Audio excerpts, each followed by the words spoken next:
Due process था उसको follow किया गया जब इस मकान को गिराया गया। ये मकान एक दिन में नहीं बना, ये मैं आपको कहना चाहता हूँ।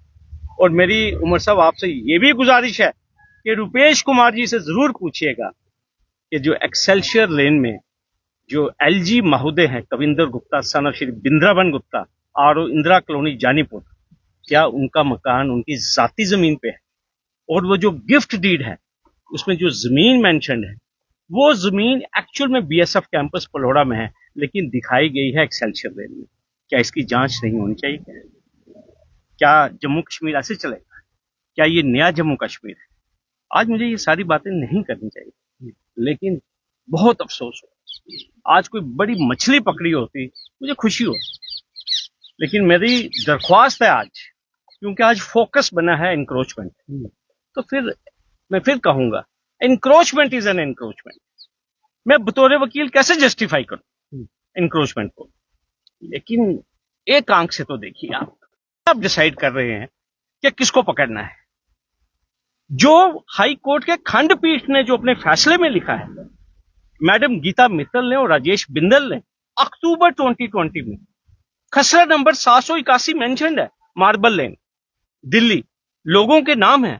और ये मैं आपको बता दूं, मैडम सुषमा चौहान डीसी जम्मू थी। और इस जमीन को आइडेंटिफाई करने के लिए एक डिमार्केशन कमीशन कायम किया गया हाईकोर्ट की जजमेंट के मुताबिक।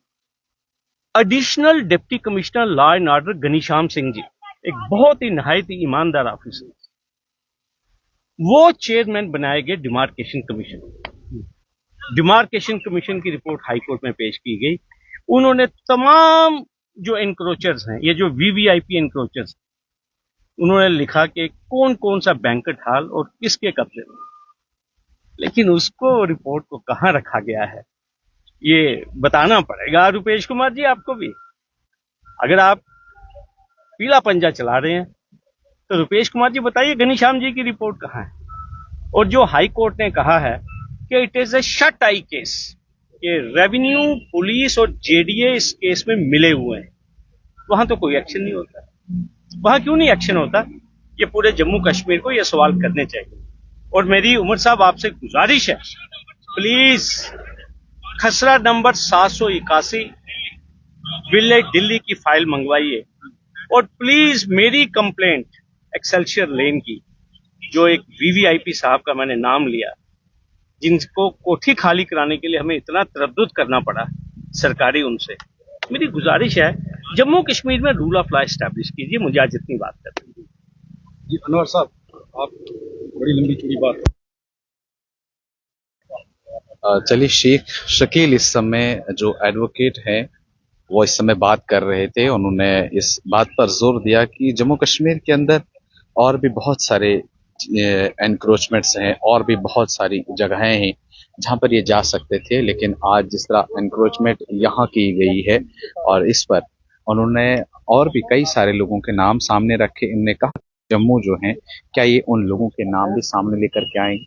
और इस समय यहाँ पर जो है वो बातचीत चल रही है। तो यही कहूंगा कि पूरे मुल्क के लिए बड़ी खतरनाक चीज है, लेकिन ये जो एजेंट्स इस किस्म का काम कर रहे हैं, इन्हें सोचना चाहिए।